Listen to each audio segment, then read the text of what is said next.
Good morning. Good morning. Good morning. How are we? Oh, just getting started today. I'm here at my business and opening it up, and I got my kids with me this morning, so we're gonna have a lot of fun. Awesome. Awesome. It does sound fun. I brought donuts, so that should be. Oh, yay. We love donuts. Morning. Donuts and Yes. coffee. Yes. Perfect. Mm. Well, I appreciate for both of you coming on. And I know Lisa just let me know that we're going to have, oh, sorry, I've got so many messages popping up right now.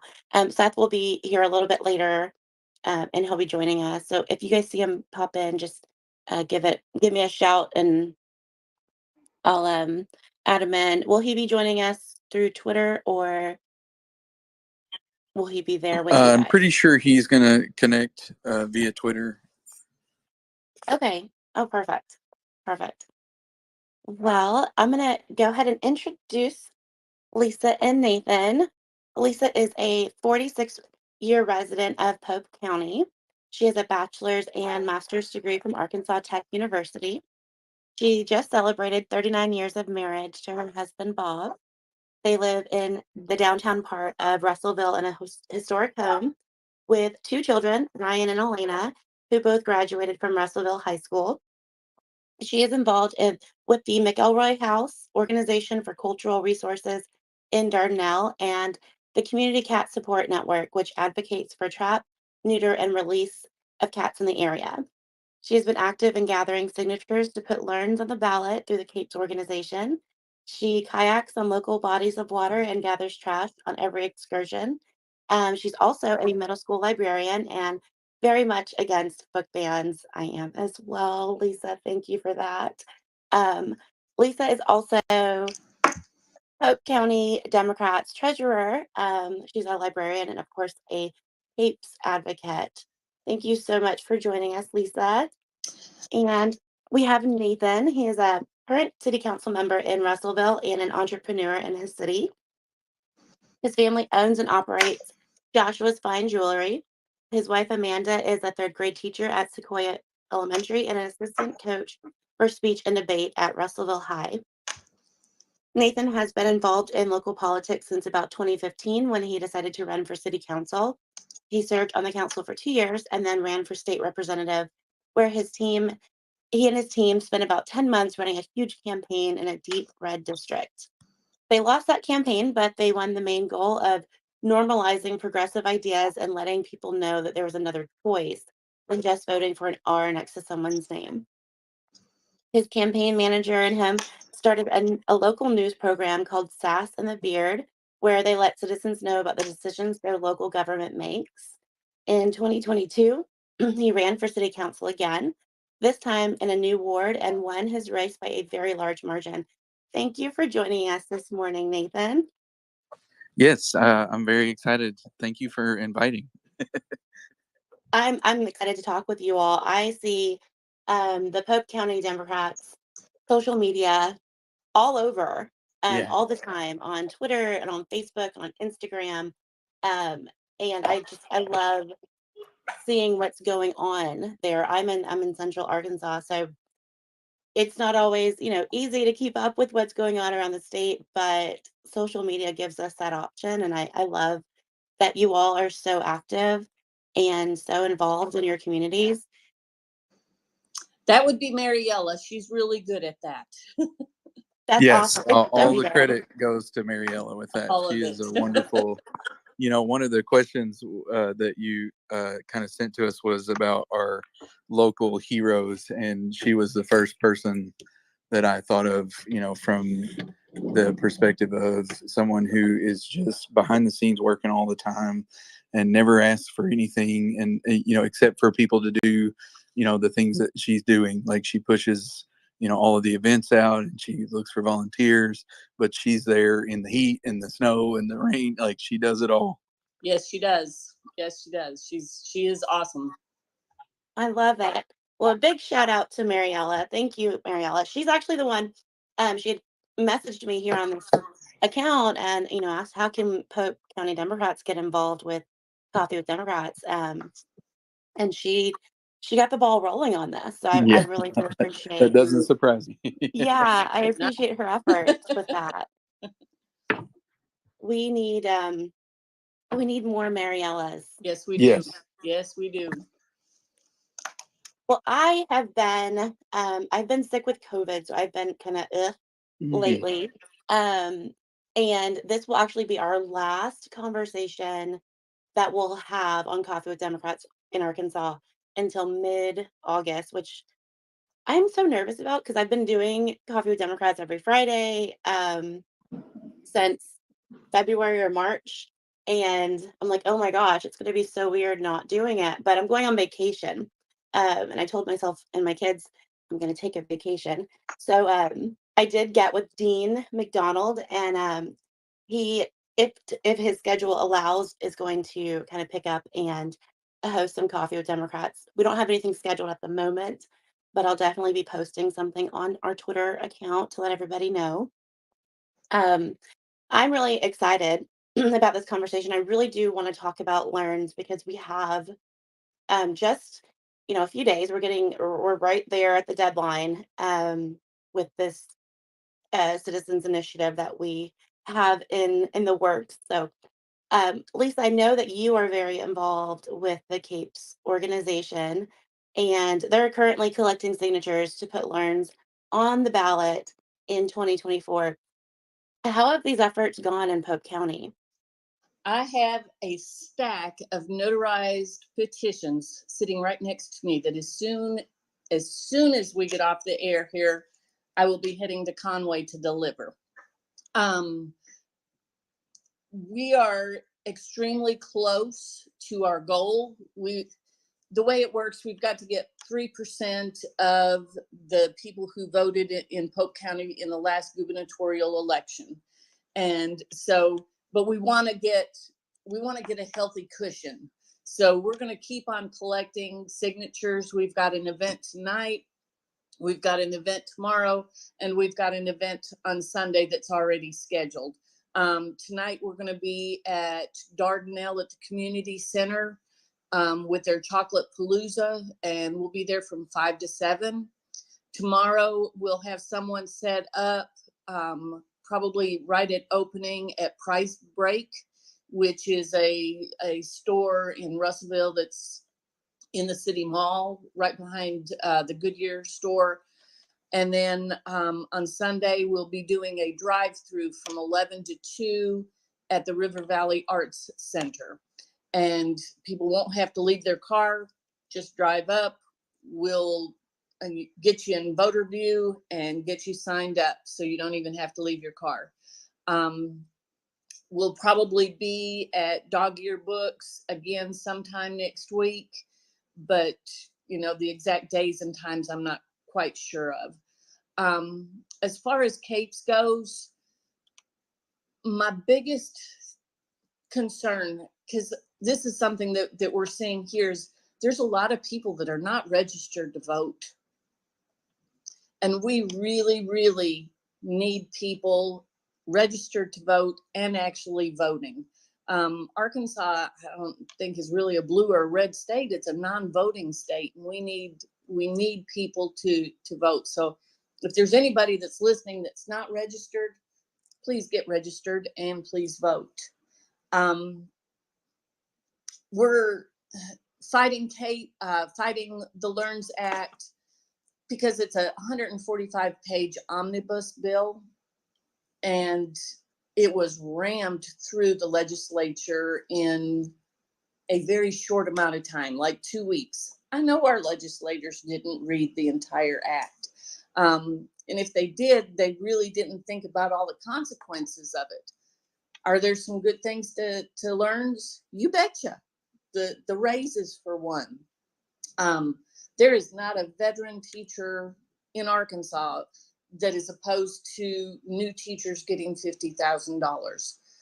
They just kind of want it to be a little bit equitable. Another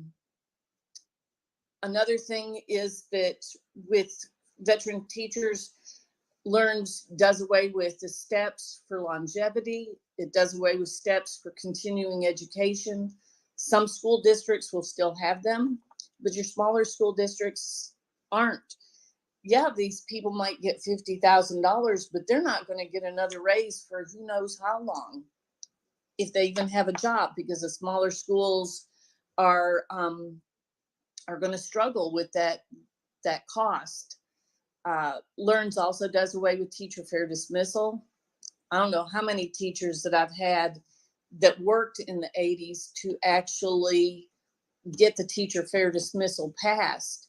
And I mean, they signed the petition with almost tears in their eyes, because it was like that was their baby. And, you know, this bill has just taken it away.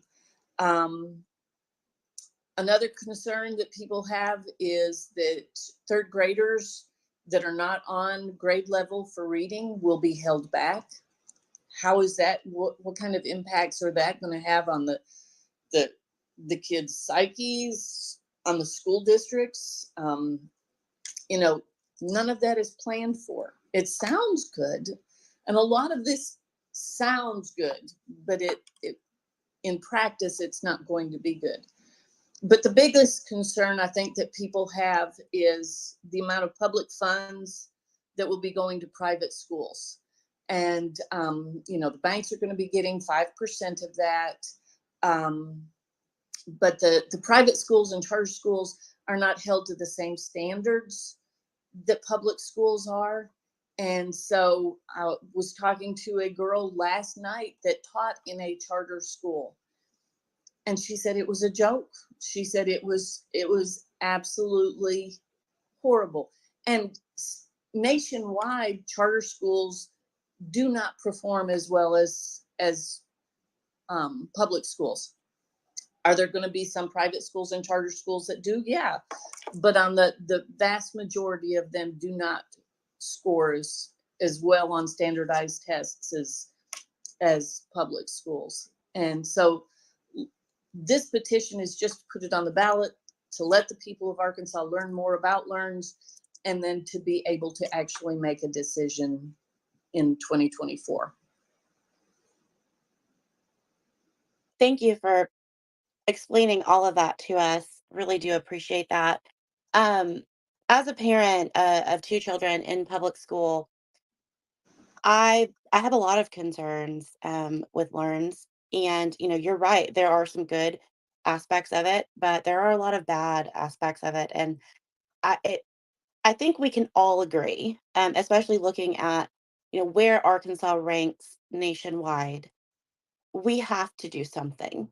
We have to do something about our education system here in Arkansas. We owe it to our children Yes, we to fix this. Um, I don't think that this was very well thought out. Long term, how is it going to affect children? How is it going to affect parents?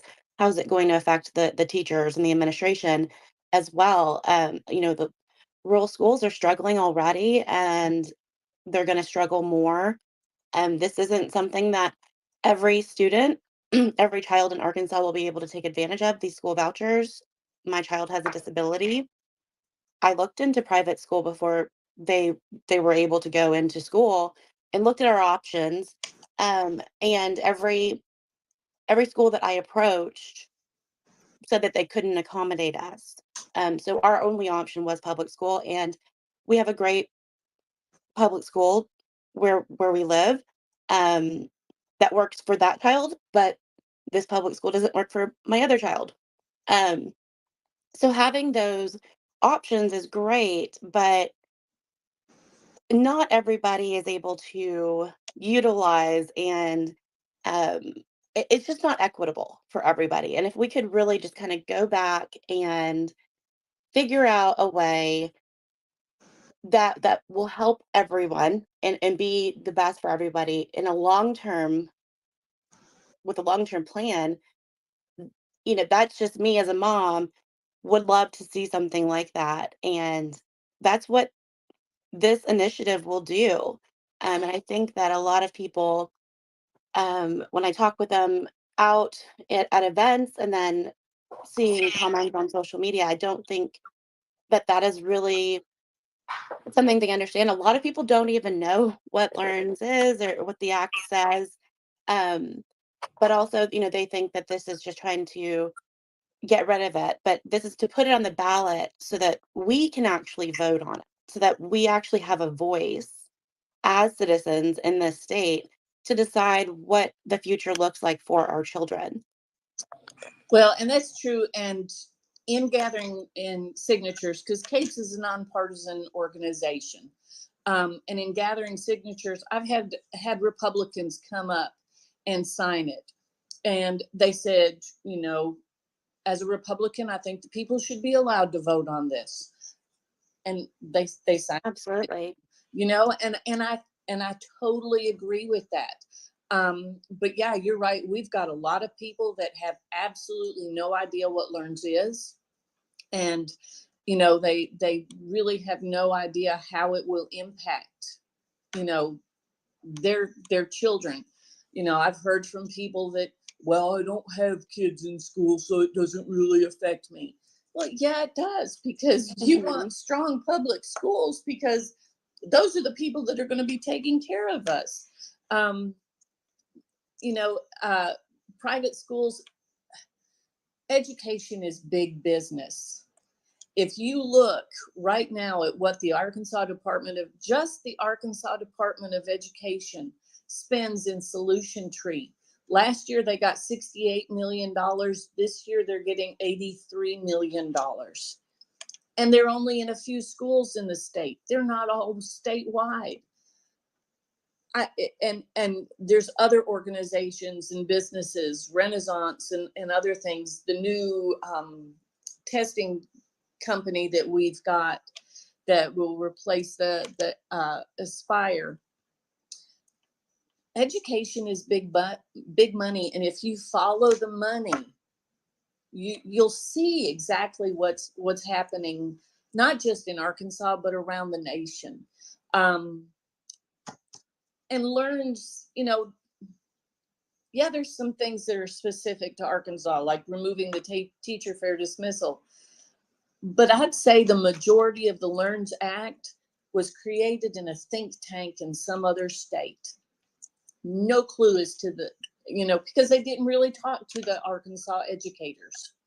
And Yeah, I would agree with that 100%. That's another big problem that I have with the Learns Act, is that it's not Arkansas created.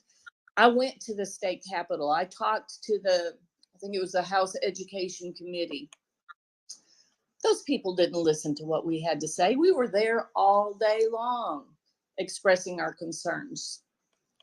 Well, when Sarah Huckabee Sanders and the Education Secretary Avila came and did their, let's talk about this after its past tour, and they, had these meetings with the invested people in the community, not necessarily the teachers. uh, Basically, it was a let's show off this thing that we did and answer questions vaguely. And I specifically asked, what are the things that the top 10 schools in the country that are doing that are in this bill? What are the differences and the similarities between Learns and what's going on in the number one state in the country for education? And they didn't have a good answer.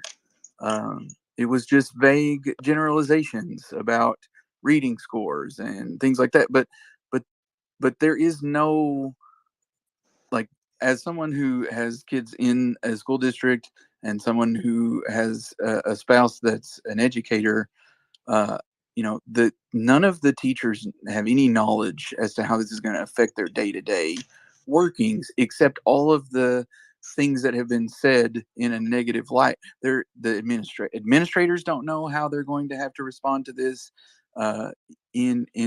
because especially with the legal challenges that are going now, like, teachers aren't getting refunded their expenses for like supplies and things that have already supposed to have been done, because in the past they've happened year after year at a certain time, but because Learns is holding back the the current mode of operation. And that is and I get those are all like growing pains in starting a new um, legislation, but it what Lisa said was very true. I feel this was created in a in a lab somewhere by some group of thinkers in how they could best involve private education and and and and hurt public education. And honestly, a school district like Russellville is going to be fine because we have a mildly affluent community. We have a close knit community. We've set up our schools to be competitive against, in opposition to private schools. People still believe in the public school system here. But at some level, uh, there are plenty of other districts in the state that are going to have major concerns because of this. And it's just very sad. And an example It is the Marvel Lane School District. And they Mhm. went Absolutely. to what, a charter from Washington, D.C.? What, Mhm. I'm telling you, education is similar to the prison system in that it is, there's a lot of money in it, and the big businesses are wanting to get their piece of the pie. Absolutely. And you brought up the prison system, and I have been talking with a couple people to have on here to talk more in depth about that, because we just, we passed another omnibus bill at the end of the session regarding, private prisons. And there's definitely the school to prison pipeline. And we really need to be talking about that. There's too much money being made by people that don't even live in Arkansas, for one, but don't have the best intentions for our children Mm-mm, or our state. mm-mm. Um, Learns this bill, in talking with the other Coffee with Democrats chapters in other states, this bill is very, very, very similar to what is being passed there in their states. And there's a lot of lawsuits in states that have already implemented a lot of the different aspects of this act in their state. So we're going to see if this does go through and passed and it's implemented. um, we're going to see the backlash of it. And what I'm concerned about is all of this money is being spent and all of this time is being spent on this that is not going to be in the best interest of our children, and we are going to be in the same place we are right now in 10 years. And that's sad. It is sad. It is. There's millions of dollars being spent, and you brought up the consultants that are being paid an enormous amount of money. um that money would be so great if we put that money into the schools. Yes, of course we need consultants to help with things, but that's a lot of money. A lot of money. That is a lot of money. There's a lot of teachers that are saying, "Whoa, we're in the wrong business." Right. I mean, Well, I know some administrators that have left teaching to go work for some of these firms because, uh, they're making more money to do that, to sell this curriculum. And, Mm. I know this is a story that I tell a lot when talking about education here locally. Is we have I think one of the best schools in the state, elementary schools here in Russellville. And it's consistently A graded. It's got national awards for different uh, areas of education.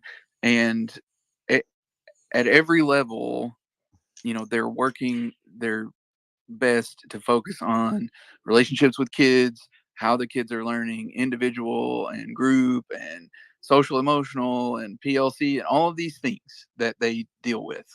Uh, and so the the last three teachers of the year uh, um, have, well, like two of them are no longer teaching. You know what I mean? Like Ah, they've left the profession. Uh, mhm. a- and and that to me, like, that says something about what's going on. These are young people. These aren't people who just retired because they got tired, or they were at retirement level and they were just like, well, I don't want to have to deal with anything else. These are people who are within 10 years of starting their profession, and they've won awards for doing it, and they got to that level and said, you know what, if this is all that I can achieve, I'm done. And in like 3 years ago, we were touting teachers as these uh, necessities in our community, because and we were giving them all of the things, all the love, and then uh, we change over to, we got to go back to work and we got to do all this stuff. Now they're just babysitters again, and we've relegated them to second class citizens, when right before COVID and in the middle of COVID they were the heroes. and, Right. and it's just so frustrating to see, as someone who spends every day with a teacher, and how they just continue to do their job regardless of all of this drama and becoming these political pawns. Well, And what regarding our political opposition, if they could find an institution that they could privatize, they're going to. And Absolutely. mhm. and what infuriates Absolutely. me is not just, that we went from the heroes to the horribles, but I mean, we're accused of indoctrinating kids. If we could indoctrinate kids, their names would be on every paper. Yeah, they do their I homework. mean, they would turn in their They homework. quit talking during class, you know, like. but and you know, and it bothers me when they say, we don't want our kids indoctrinated in public schools, but they're willing to send them to a religious school To be to indoctrinated. be indoctrinated. Absolutely. It just blows my mind. But the private schools, they don't have the same standards. They can refuse kids if they want to. The banks are going to get 5% of that money, Right. and the banks are gonna they're gonna come out looking good on this. Um, but say you've got a kid, I can't remember what the cutoff date. It's like October 10th or 15th or something. But say they accept a student, they get the money, and then November 1st they say, well, your child is just not a good fit. They're gonna have to leave, which they can do that. That Yeah. school would still get that money. The parent would, if they'd have to pay full price at any other private school if they went to one, if they could find one. If they can't find one, they're going to go to public school. The public school will readily accept them because they have to, but they will get none of the money for that child. Absolutely. I just read an article last week, and I believe it's in Wyoming or Wisconsin. I can't remember the state, but that's exactly what's happening. Children with disabilities are being accepted into these private schools. Well, there's a big issue of them not being accepted, but then the ones that are accepted are um, not expelled. I can't remember the word exactly that they use, but they're pretty much let go. Mm-hmm. And the school says we can't accommodate you. We don't have X, Y, and Z. So they still have that school voucher money. The private school does, and then the child is left wondering, what did I do? What Yeah. what What's wrong with that's right.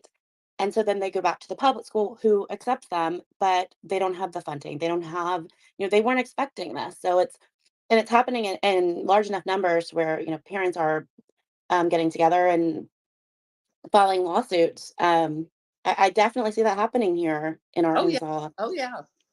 Most definitely. Because, you know, whenever in our community there is a church that, I think last year they started it, where they put signs out in their thing, now accepting students, and all of this, because they were getting ready for this. you know, because education is big business. It is. It is. It is big business. Another thing that I want to mention that this last legislature did was they voted that our AEA, NEA dues cannot be taken out in a monthly draw from our paychecks by the school districts anymore. So AEA is scrambling to get, you know, the word out to their members and everything that, you know, they can go to a bank and do it through a bank or some other way. You know, I pay my dues in one lump sum, but a lot of people can't afford to do that. But AEA, well, they didn't specifically say AEA. They just said that teacher union dues. That was the only union in the state that they did that to. Oh, I can see a class action lawsuit there too, because yeah. they singled AEA out. And I highly recommend, if any teachers are listening, they need to join AEA and NEA, not the ASTA, because that is a Walton created organization to try and take members away from AEA, which it did. But they don't have the same benefits that AEA does. Nathan, your wife is an educator. What concerns does your family have about the LEARNS Act, and why is it important to you guys that Arkansans are given the opportunity to vote on this act? Well, for me, the first of all, the importance for everyone to be able to vote on it is that, you know, in Arkansas we have this kind of uh, you know, the state motto, the regnant populace, the people rule, and we have seen over and over the, you know, the state trying to decrease that, you know, with making it more and more difficult to get petitions to become amendments, you know, for people to vote towards. And so, in my opinion, a major legislation like this is definitely taking that and just throwing it in the trash, because the people did not get to make a decision, and they can say, well, you know, we voted for people to make those decisions, and in some ways we did, but in a lot of ways we didn't, because the way our systems are set up, where it's hard for Democrats to get on the ballots in certain areas, a lot of people, it's hard to register to vote and get be able to vote. So in a lot of ways, our voices are not being heard. And in the one of the only ways that our voices able to be heard are through these changes to the state constitution and allowing people to put things on the ballot. And so in one very important way, that's why it's important to me, my family being involved in education. My dad was a school board member for many years. That's really one of the main uh, things that inspired me to get into politics, is watching him deal with all of that. And my wife being a teacher, I see the struggle that she puts forth every evening and every day and every morning when she's in neglecting her own family to love on other people's family. and and we as her family love her for doing that, and we are involved in that, and we take part of, you know, being at the school when there are events and things, and I bring my kids to work so that she can go to different things for you know, over the summer for other kids, and there are all these things that we're involved in, and to put a law like this out there with so many things that affect teachers' lives, that doesn't just affect teachers. It doesn't even just affect the parents of children in schools. Like, this affects everyone in our community, because if there are layoffs of schools because they can't afford to pay for the salaries of those teachers, because there's not enough state money provided for this raise that they have implemented, uh, and the steps involved. They say there's supposed to be steps, but like Lisa said, they may not all be implemented.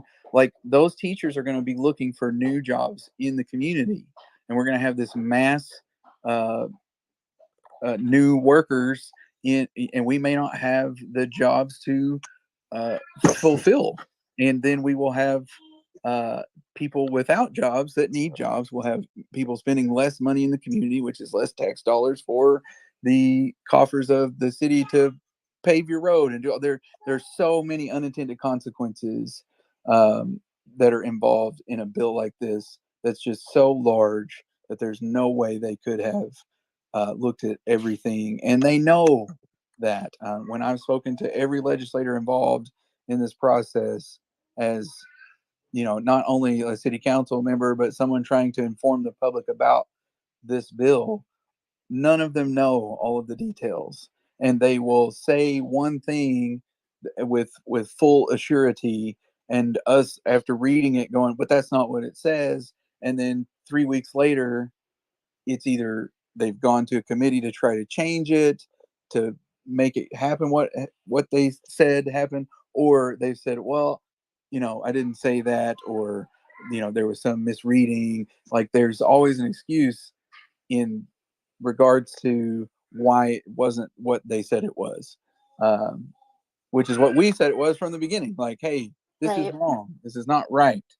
It's very frustrating. As someone who's been a liberal in a red community my whole life, I've always felt like I could get along with anybody and work towards a common ground. And this is one of the first times that I've had just major frustration with legislators in not hearing what we were saying and even considering it. Absolutely. Absolutely. I mean, there this was rushed in this last session, and there were so many people that went up to the Capitol and voiced their concerns. And this really highlighted um, that disconnect of these people in power and us. And it really, for me at least, showed that they don't really care what we think, Yeah, or how they this will affect they us. have the majority and they're going to do whatever they want to do. That's it. Absolutely. Absolutely. It really did highlight that. And, I hope that that is not going to be the norm. I hope that hasn't happened in the past. It's something that I guess I really just didn't notice or pay attention to. But, um, you know, going back to the state motto, the people rule, the people do rule. And with this initiative, this citizens initiative, it is nonpartisan. There are people from all political ideologies coming together and saying, no, we want to vote on this, and we don't necessarily like what's going on or what is in this act. So this has really shown that people are aware of what is going on, and they're not on board. Not everybody's on board. And it would be amazing if we could go back and start from scratch and really all come together and find a way to put something out that works for everybody and that is going to actually benefit our children. Yeah, I agree. I do want to kind of pivot. I know we have been talking about Lawrence Act and it's so important. So the deadline for the signatures is July 31st. So we have 10 days. Um, I've seen so many pictures from all over the state of people signing, and that's really inspiring, and it makes my heart happy to see that. And I'm really hoping that we are able to hit that threshold and put this on the ballot. If you're not registered to vote, please register to vote. Go to CAPES. I put it up in the nest, the link to sayno2learns.org. It's also in the chat. Check out the events tab on their website. You can see where they will be having signing events. You can just meet them out there and sign up or put your name on that ballot, on that petition. We have until July 31st to get all of these signatures, and I think we can do it. Lisa, can you you're working with a lot of different organizations, and you're very, very involved. Can you tell us a little bit about the McElroy House? What types of programs do they offer? It is just a neat little organization. It is a one of the founding members, Meredith Martin Moats. It's her grandparents' house, and they were the McElroys, and so we, you know, um, meet in that house. Uh, they do a lot of training on subsistence farming, how to grow seeds, how to share seeds.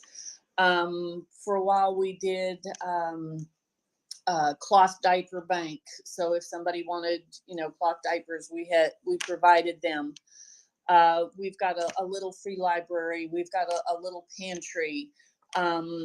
There's we've Meredith is just great at applying for grants, and so we've gotten garden grants and other things like that that we then employ um, local peoples to do the work. And that's one of the things that it is a very accepting of all peoples. They have a craft night every Wednesday night. um, it's just a neat little grassroots organization.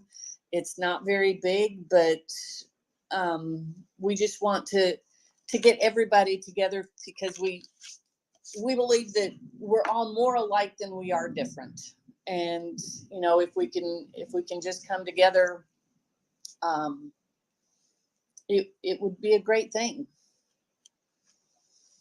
That is awesome. I was checking out the website, and I absolutely love the different programs that you guys have there. And can you tell us just a little bit of why are these programs so crucial to local communities? I know that you have the McElroy House there, but I'm hoping that we have something similar in other communities, or maybe somebody listening would want to get something like that started.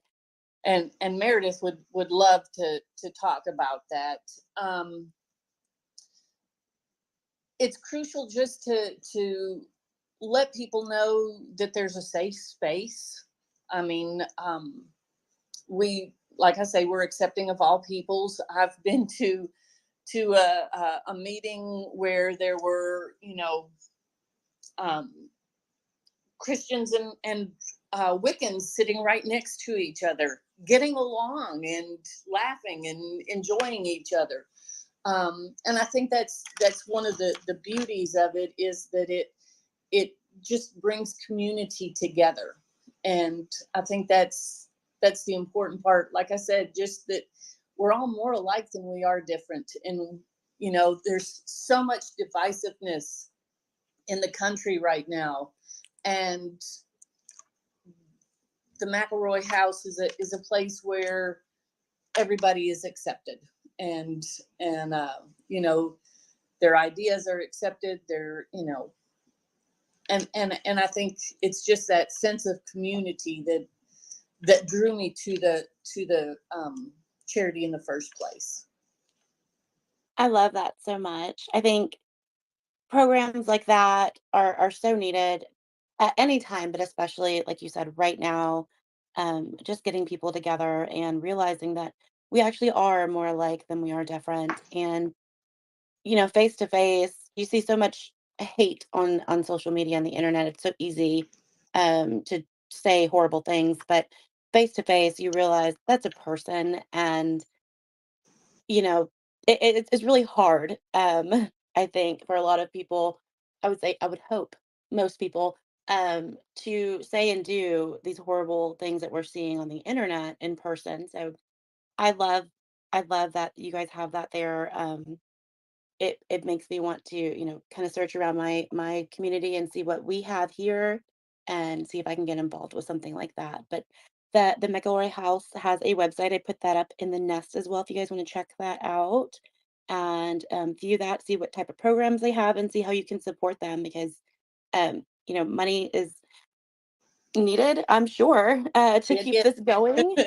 Right now, we're trying to find a local tree trimming service because we've got a couple of like 70 or older year old pecan trees that they're losing limbs Mm. rapidly, and we want to get them before they lose limbs on top of the house. So Oh, yes.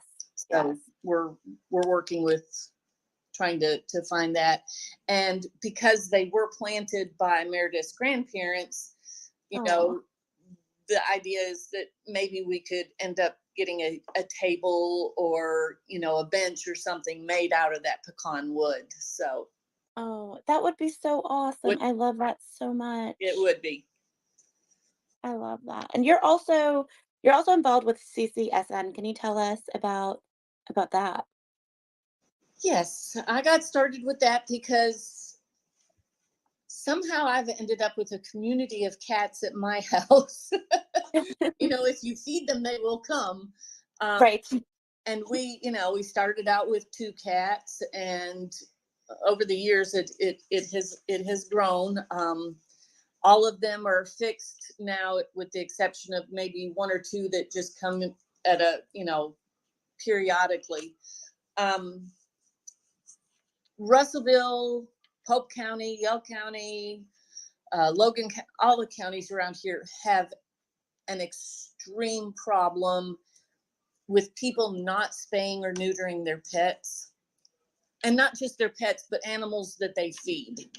And there is an overpopulation of dogs and cats.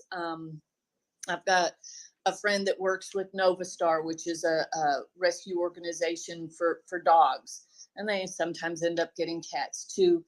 The problem is that a lot of times, people don't want the cats in their neighborhood. Well, where are we going to take them? They're feral cats. They can't be inside a house.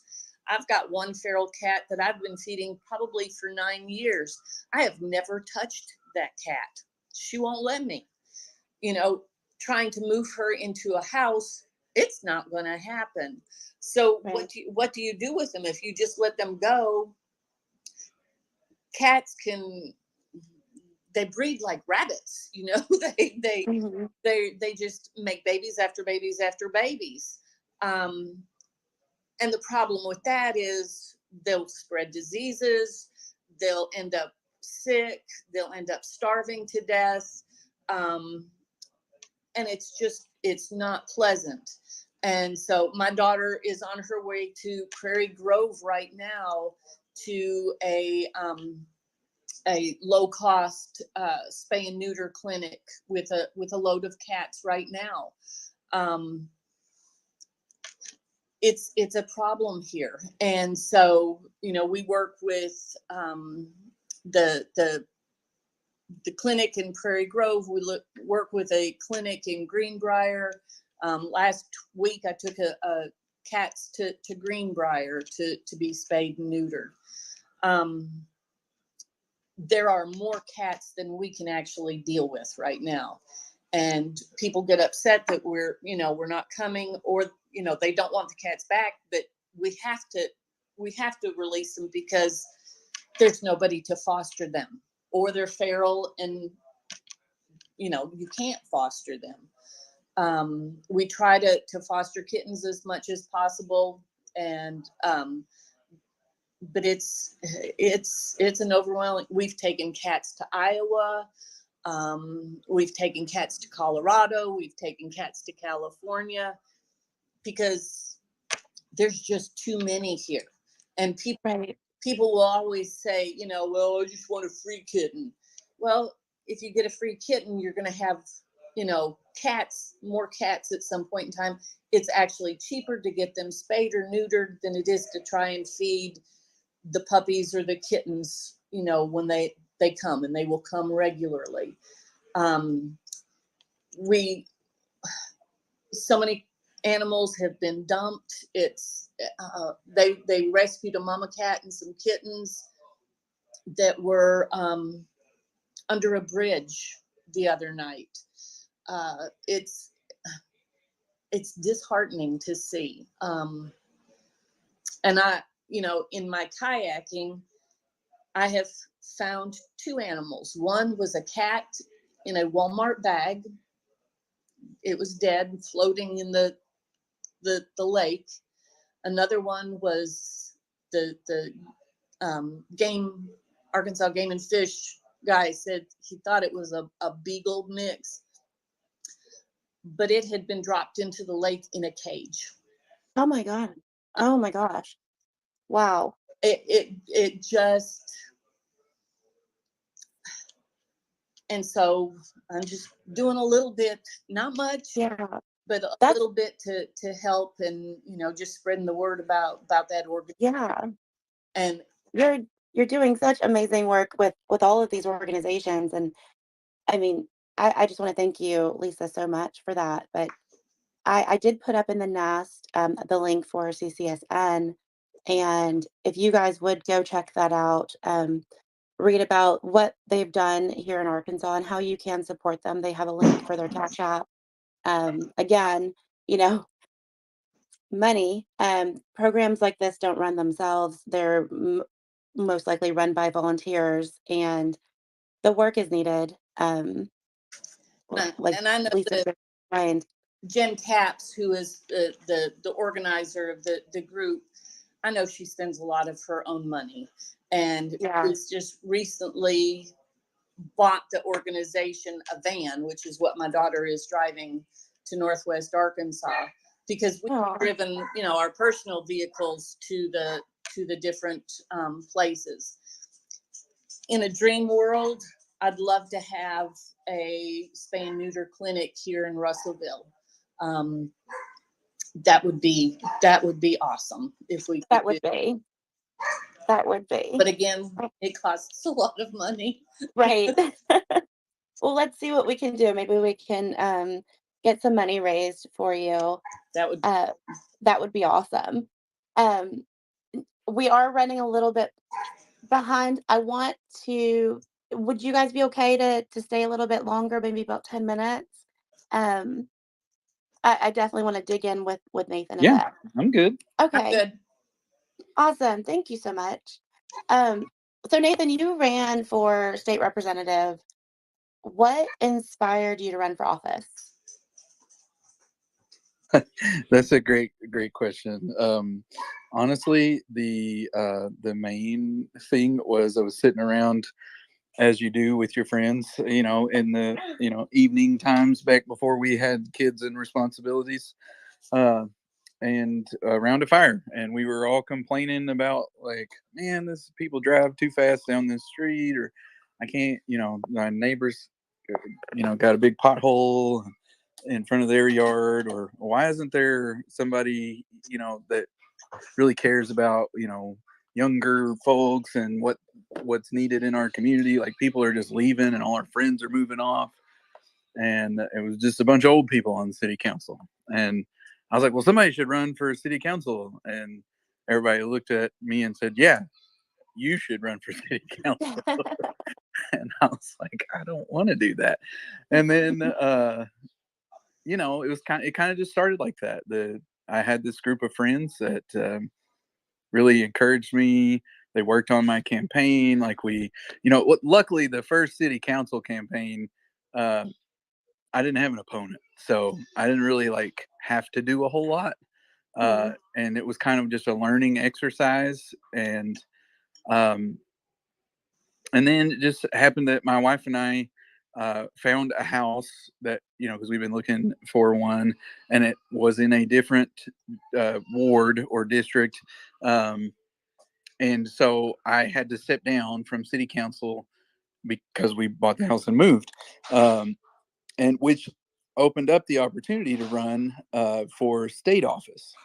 And again, it wasn't really my idea. I got a phone call from somebody at the state Democratic Party, and they said, "Hey, we heard you're not in office right now, and would you think about running for this?" And I talked with my wife and my friends, the same group of friends that, encouraged me to run for city council. And they're like, yeah, we think you could could do it. And I got with my friend Kristen Foster, who I work with on our kind of video podcast called Sass and the Beard. And this was before that. We hadn't started that yet. But she had worked on some campaigns and was involved, in political organizations. And so I basically picked her as my campaign manager, and we got started. And I raised, right about $30,000, and I spent right about $30,000. And I got more votes in our community for a Democrat since the last time a Democrat won. Wow. And so I didn't win, obviously, but it was, I had a crew of about 25 people or more, really, but those were just kind of like the solid everyday. We had plenty of volunteers, but I had, a communications director, and I had a speech writer, and I had a social media person, and it was all volunteer, and we busted the humps, and we had pizza and buttons night where we made buttons and ate pizza, and we knocked on doors every Saturday. It was a great experience. And I'm sad that I didn't win, but also, like, it kind of gave me a leg up in the community from an influence standpoint. Because of that, Kristen and I, once we were done with the campaign, we just kind of looked at each other and we're like, we still want to talk about politics, and we want to talk about local politics in the community, and how these things are affected by the decisions that are made, because believe it or not, local politics is the most influential political system in everyone's daily life.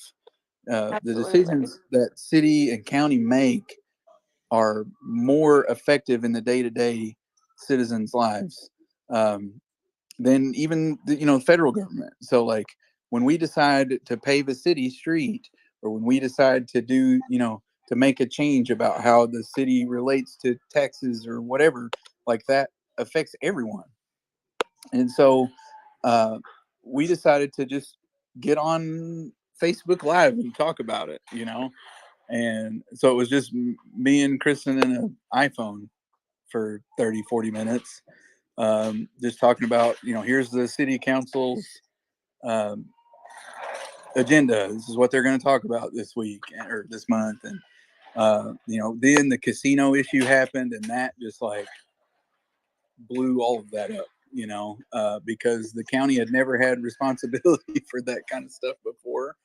And it was, this huge decision that was really controversial in our community, because, there were church organizations that were opposed, and it's a big deal. And, then the other casino vendors got involved in, giving money to different organizations, pro or against. And so it was a really good time to be in the information market. Yeah. And we've continued that. And then I kind of was like, well, I'm not going to do politics for a while. And I had young children. You know, told my wife, so once our kids are out of diapers, then we'll go back to it. And then kind of a situation with the city council, a seat opened up, and nobody was going to run for it that I thought would be, at the time I didn't know, like, who had decided they was going to run for it. And I was like, well, I guess I should do this, and was just very pleased with the results. I didn't do a whole lot of, like, I didn't have a huge team. Was very, very local to my neighborhood, basically, in my ward. But it's one of the physically largest wards in the community. And so I, spent a lot of time on social media. I did a text to vote campaign and responded to everyone individually. I went out to the polls and stayed there for, a week or so. And I I think I don't know if it was 60, like high 60% of the vote. Awesome. And yeah, so it's pretty excited about it. Yeah, that's exciting. So what I want to talk about a couple different things that you mentioned. What's the name of the video podcast that you are doing? How can we tune in? Yes. So the name of the show is called The Sass and the Beard, or Sass and the Beard. I don't think it has the sass. And we have a Facebook page, uh, but also we have partnered with the Offbeat Times. So offbeattimes.com. They have a YouTube channel, and all of our episodes are on their YouTube stream. Uh, you can watch it every Wednesday at 7 o'clock on Facebook Live, or you can catch it on the Offbeat Times YouTube. We are working on if you want some past episodes, we were doing a podcast for a while, and then we transitioned to this new format, and so we're still working through like the the logistics of how do we take the video into the to get it to just audio for the podcast format. And so we are not technological gurus, and so we are we are beholden to the technological gurus to figure out all the details, but we are working on having just an audio version of the video, um, and for the you know there is that we do have a podcast, but it's all old stuff. So, Okay. but Well, we the have video is lots to every week go. at Wednesday at 7. With during the summertime, it's kind of hit or miss because we either vacation or Right. a lot of news going on. But we do live shows occasionally. That's the way it started. We did live shows. Now we're doing recorded shows because we can get more traction with uh, different formats. But we will do live shows as well. For different. We've gone to quorum court meetings, and we've gone to the state legislature, and we do discuss statewide stuff, but we really try to keep it local. Yeah. Yeah. I love that. Um, is to doing video, Mm-hmm. and we stream on Facebook and YouTube using StreamYard. Yeah, But yeah, I would love to get with you after this yeah. and chat. Send me a message, Yeah. because it's easy. The thing is, I'm gonna I'm gonna say this, and I say this in full humility. I believe that the work that we did with Sass and the Beard was integral in the recent political changes in our community. I'm not saying we are responsible for it. I believe that we were a catalyst for it, uh, because each individual person that ran for office. So Emily, that was going to be here. Seth, these are city council members that ran for office, that are progressives. They believe in a progressive message. They believe in all the things that the Democratic Party believes in, but their job is to focus on the day-to-day, tax expenditures of the city of Russellville, and they're doing that in a way that is better than it has been done previously, because they have this care for the community. They have a viewpoint that's not just old white man, um, and they come from different diverse backgrounds, different professional backgrounds, and so they did the work to get elected. But I believe that our program in allowing people to know what was going on, and how that expanded upon other people using video and social media to do the same, I believe that is really what has helped turn the tide in our community, for not saying red versus blue. I'm saying people to be understanding of what's going on and how it affects the decisions affect their community. Absolutely. I agree with you. I agree with you. Just in the amount of time I've been doing coffee with Democrats, um, the conversations are so important. it allows you, especially with social media, to have those conversations with people. Ray is co-hosting from Ohio. We have people tuning in from all over the state, all over the country, sometimes in other countries, and we're able to have these conversations and kind of brainstorm and talk about what's going on, keep people informed. But then outside of that, giving them the information and the tools needed to go out into their communities and do that work. And I absolutely agree that what you did, with your podcast did help. Um, Mhm. and thank you for that. Well, I appreciate that.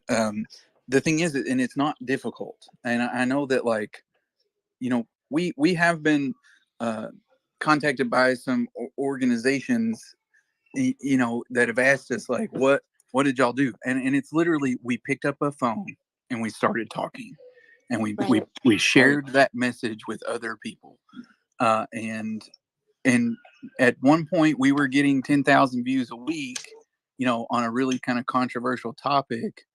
Um, and it's because we were saying, hey, here's the information. This is literally what happened, and then here's what we think about it. And we were Mhm. clear about that. We weren't trying to clickbait people. We weren't trying to express anything. We just said, here's what happened, and then here's what we think about it. Just made it that simple. And we were Right. ourselves. We weren't trying to be someone that we weren't. I'm Yeah. a little more reserved in my communication, and Kristen's a little more fiery in her communication. And we work well together, and we try to really, and we disagree sometimes, and we do that honestly in front of people. Yeah. um, Mhm. I think that, like, people are tired of the both sides, and the tired of the, like, what's the take, political take on this issue, and people just want to know what's going on. But they Right. don't, like, they can't go to meetings, like, because we have Right. meetings at 5:30 on a random Thursday. Like, Mhm. they can't go because they have kids and they have school and they have all different things. But they know every night, Wednesday at 7 o'clock, when they're sitting there eating dinner, we're going to tell them what happened or what's going to happen at this month's city council meeting. So if they need to make an appointment or take some time off to go, they know, well, this is something I need to go talk about. But if they don't know what's going on, and like, that's just been the process of, like, generational turnover, in my opinion. Like, we have a Mhm. lot of younger people getting more involved, and they're more familiar with technology, and so, like, they're sharing stuff on their social medias about agendas and here's what's going on. They're doing better at that, and we're really at this cusp in time of this generational turnover, and so we've benefited from that. And I think that there are people out there who are worried or concerned that they may not be able to make a change in their community. And I'm telling you, right now is the time. Like, yesterday was Right. the time to get started. So do it. Pick up a phone and go to the city council meeting, or look at the agenda and start talking about it. That's literally all it takes. Hey, Nathan, Absolutely. it's Ray with Coffee with Democrats in Ohio. I posted in the nest the offbeats time where they can view the podcasts. And you mentioned a really good point. Putting the information out there and then speaking your authentic truth. So it's not shoving it down people's throat. It's putting the Yeah. information out there and allowing people to make their own informed decision. You know, Yes. but allowing you know you to put your own opinion out there and having a conversation about it.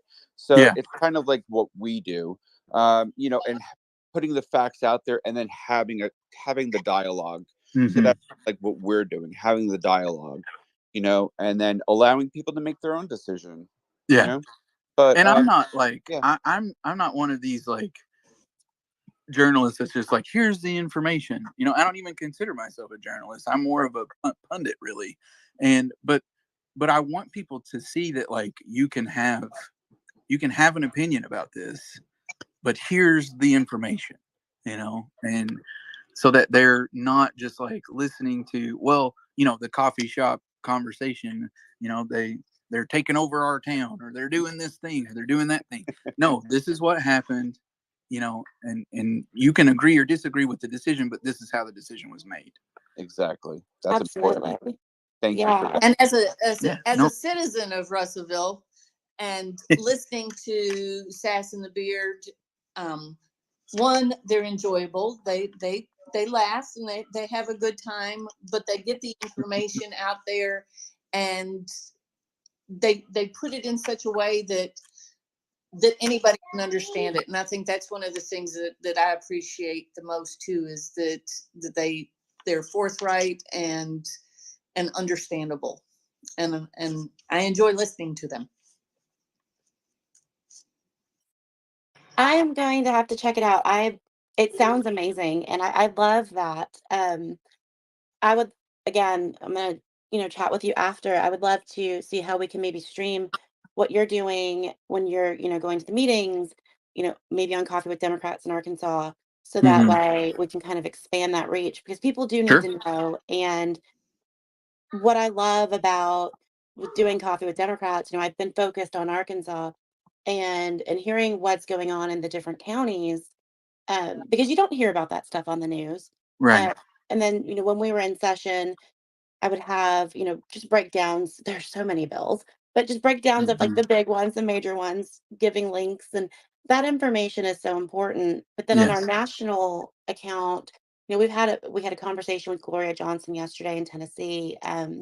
We had Ken Martin, the co-chair of the DNC, on I think it was 2 weeks ago.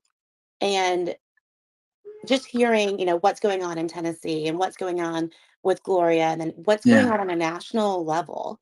Um, those are things that 10 years ago, we wouldn't have been able to do.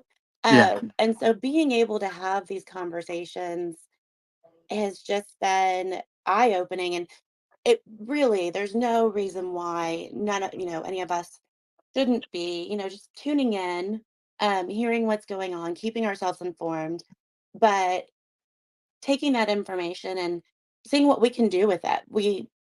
We're not, like you said, you're not a journalist.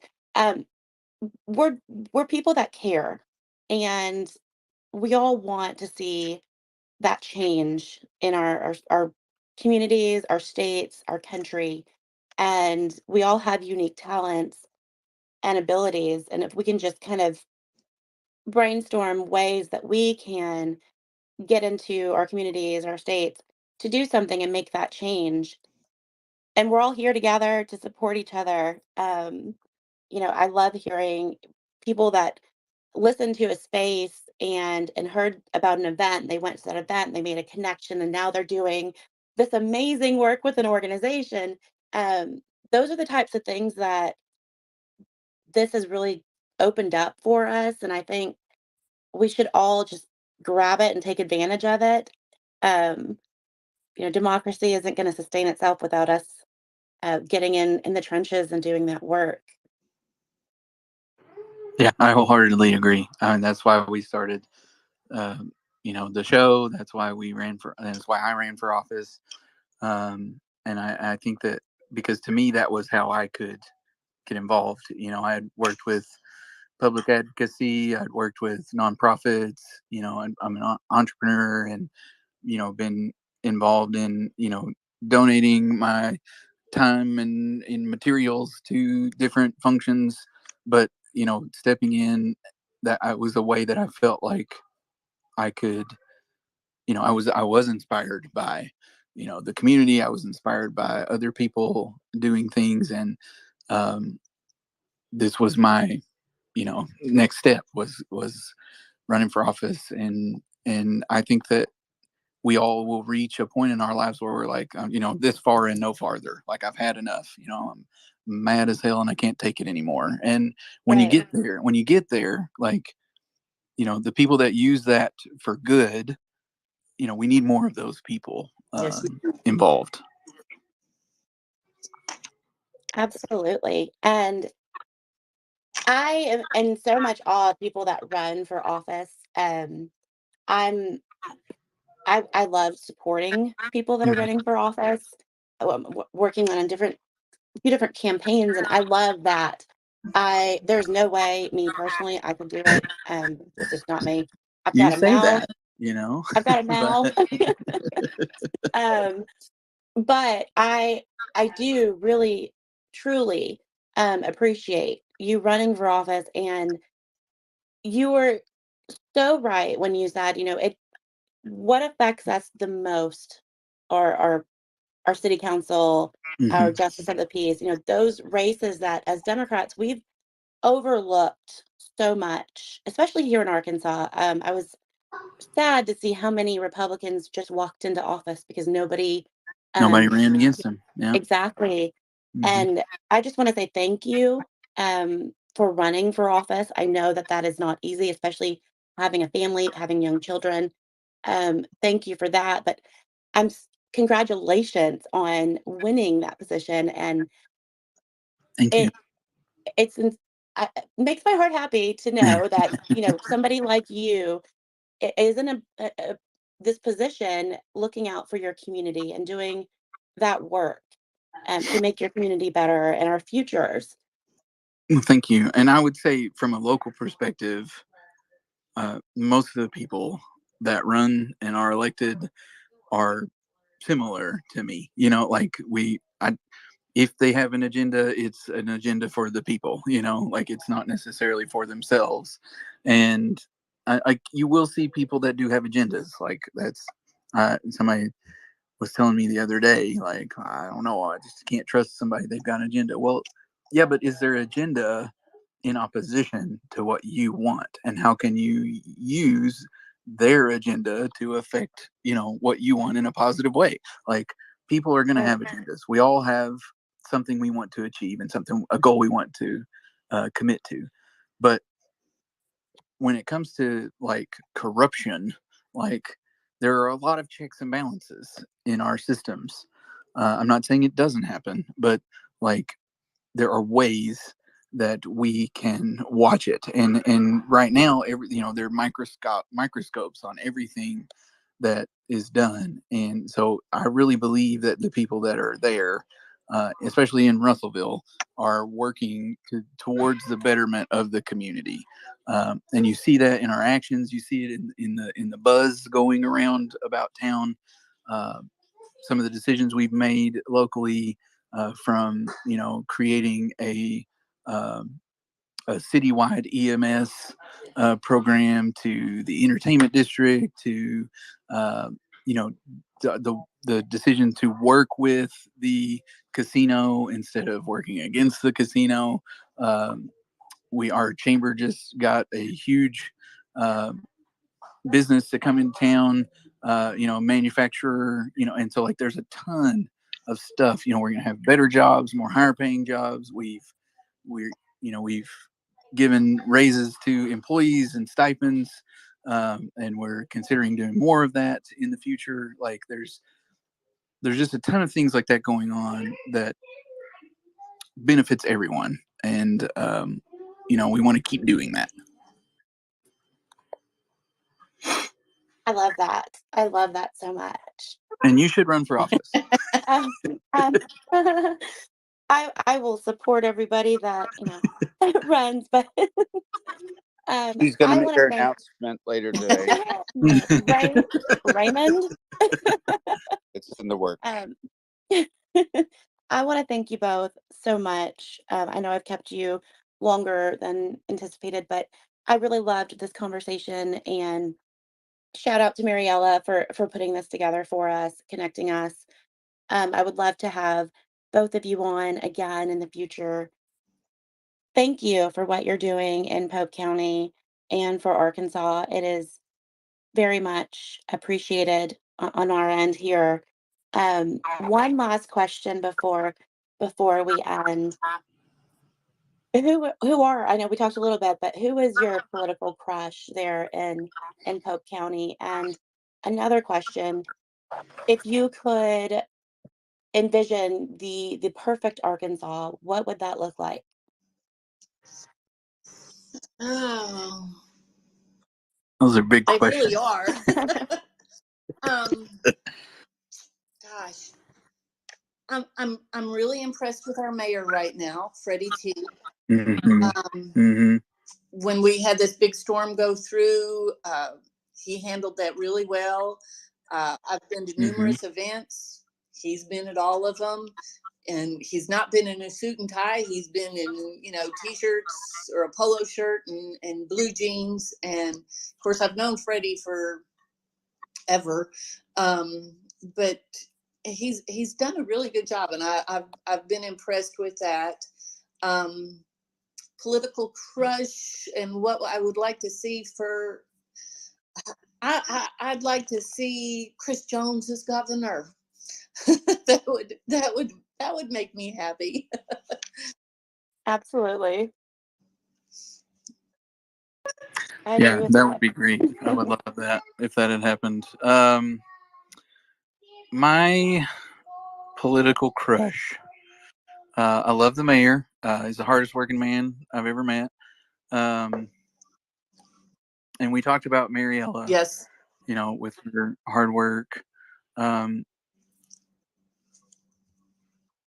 it's really going to be hard for me to say anyone else because like those are people that are on both ends of the spectrum. Like Fred is out and about. He is about town. He is very visual, but when you see him, he's always working. And Mariella is exactly the opposite, except she's always working. And so I would say both of them, they're like my political crush, you know, relationship. Like if they, this is the male and female of my political crush. They are getting stuff What I done. would, Yeah. yes, Yeah. yeah, and anybody that does that, there's a ton of people around town doing that. Um, so I could name every organization. I mean, Lisa is one of those people that's getting stuff done. So Lisa, you're a political crush of mine. Um, um, when it comes to like what I would like to see for the state, I would just like to not hear the words communism or socialism Yeah. again. I would like to not hear the words, you know, uh, what was the word that we used earlier about Indoctrination. teachers? Indoctrination. Yeah. Oh yeah. Like there's so much irony in that word. Mm-hmm. And it is so frustrating to see like people on social media honestly, and this is going to be sad because we're doing this on a platform. If we could just get rid of social media for if everybody just take a 6-month hiatus, um, and just be forced to communicate face to face or text message or on the phone, for a little while, not forever. I would just love to see the party on the right get back towards the moderation. Let's get back in the middle, and let's have a real conversation about what the problems are and how we can solve them. Um, because it's just bananas out there right now, Yeah. Mhm. and and I don't believe it's a both sides bananas. I think it's pretty one sided. Oh yeah. Yeah, when we're asking people to be nice, when we're asking people to give to get health care and to have a good solid education, uh, that and they're trying to steal medical records so that they can hunt down you know people who are visiting fertility clinics and hormone treatment centers. Like that's crazy. And Like pushing kids don't into do the that. river. Yeah. Yeah, yeah, Yeah. yeah, yeah. It's insane. So Absolutely. Absolutely.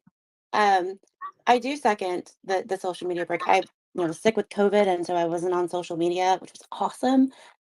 Ray thought I died for like 2 days because I put my phone away and yeah, I got on Netflix and binged all the shows that I've been meaning to watch. But it was great. And then I came back with just a new, refreshed outlook, and I definitely second that. Just a little break, just maybe a day or two just to kind of dabble in it. I don't know, but there's a lot of, a lot of vile, horrible things on social media, and I think that it really affects us more than we realize. I think I would also like to see what was it that they got rid of, that allowed Fox News and OAN and all of those other things to just Oh yes. yeah, I can't remember what Can't remember the name of it. but yeah, that they have to present facts Yep. instead of Yeah. just those conspiracy theories, Absolutely. Yeah. Absolutely. Because who has time really? Not everybody has time to go and really research. I saw a TikTok that I know we're going over again. I'm sorry, guys. I saw a TikTok last night about the Jason Aldean video, and this woman went frame by frame, and the images in that video, he made it seem like these were from, the George Floyd Right. protests after he was murdered. Well, these weren't even from protests, and they weren't even in America, Germany. or in Canada, Ukraine. So things like that. It would be really great if we just told the truth. It I would be mean, nice. Yep. Yep. Yeah. But again, I want Just to thank you do like all. Daniel Tiger says and take a deep breath and count to Yes, 4 before you respond. Mhm. we could definitely all use that for sure. A Mr. Rogers neighborhood. Yeah, that would. Yeah. Yeah. Well, I want to thank you guys so much. Ray, thank you for co-hosting with me Oh, this thank you very morning. much. Thank you Um, guys for being such strong advocates for education, public libraries, books, and just being really good, human beings. We need yes. to learn to love one another. And thank you for being that. Thank you. Yes, thank you for having us. We really appreciate it. Thank you for coming. We'll definitely be in touch and have you both on again in the future if you'd like to come back. We'd love to have you. Sounds good to me. Yeah, Awesome. Awesome. anytime. Well, it is Friday. We will not be having I will not be hosting Coffee with Democrats until mid-August. Our next space will be, I believe it's the 18th of August. We'll be in Fort Smith. I know that for sure. Um, Dean might be, picking up for me while I'm away. If he does, we'll post that here on Twitter, so be on the lookout for that. I want to thank everybody for joining us this morning, and have a great, amazing Friday. Enjoy your weekend, and we'll see you when we come back. Check out our national page. We'll be having some guests there. Check out Ohio. We have Connecticut, Georgia, Florida. I know I'm missing some states, but check out those accounts and see what spaces and guests they'll be having on.